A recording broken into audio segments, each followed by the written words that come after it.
Dito kami galing sa OBP, sa Bitas. Schedule ko ngayon, Bitas. Sa Bitas pala to? Oo. Naka-schedule ako ngayon. Tara. Schedule ko ngayon ay na ano. Nakuha ka na. Hindi nga ay na-cut off. Ang aga-aga nilang mag-cut off. Oh, ang hirap pa naman dito magtawid. Oh. Wala nga. Kanina pa ako dyan na baka sakali kasi sabi ko Ano oras na dumating? alas 11. Ay nagpa-dialysis pa kami. Ayun, na-cut off tuloy. Bitas ang tawag dito? Oo, Bitas. Arten, hindi Arten. Hindi, sa Bitas na ano, sa satellite. Dahan-dahan. Oo. Ayun, lalaki. Lalaki ng sasakyan.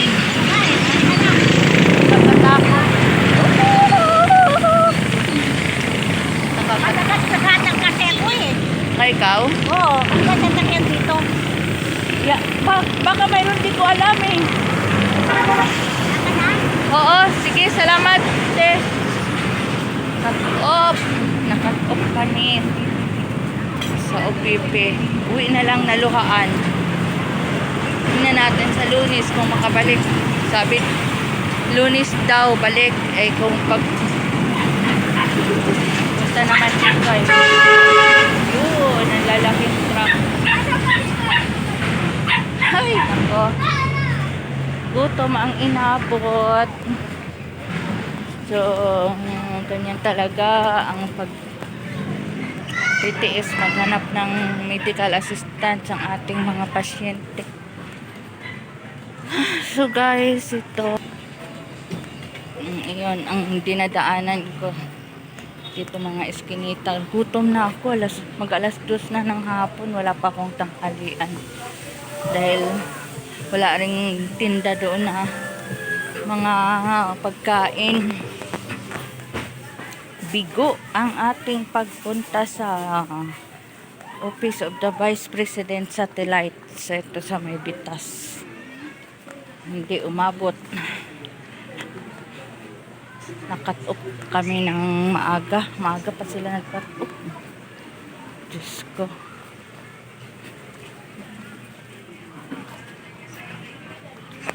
Ito ang aking mga dinadaanan sa eskinita.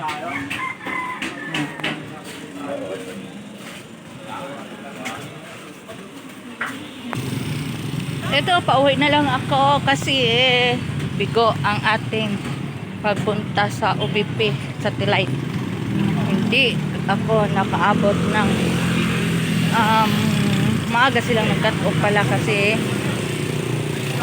kanina iisa lang ang empleyado nila. Pero may dumating na isa pero hindi na talaga nag-cut off na sila. Gusto na nilang magpahinga ng maaga. Diyos ko. Kunti pa lang doon yung mga kuha ng medical assistance pero ang aga nilang mag-cut off. So, kaya ngayon ito tirik ang araw. Malayo pa naman yung aking yung parkingan ng jeep aking sasakyan. Ito guys, so ang aking dinadaanan ayan, yan, may tangke ng tubig. Kita nyo yan guys, yun yung tulay na yan.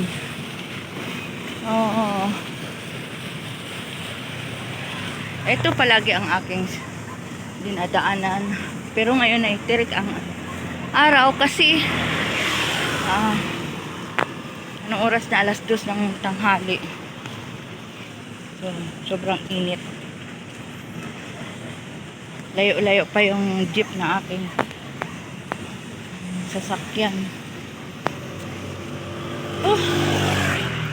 Bigo ang aming lakad. Inabot ng cut off.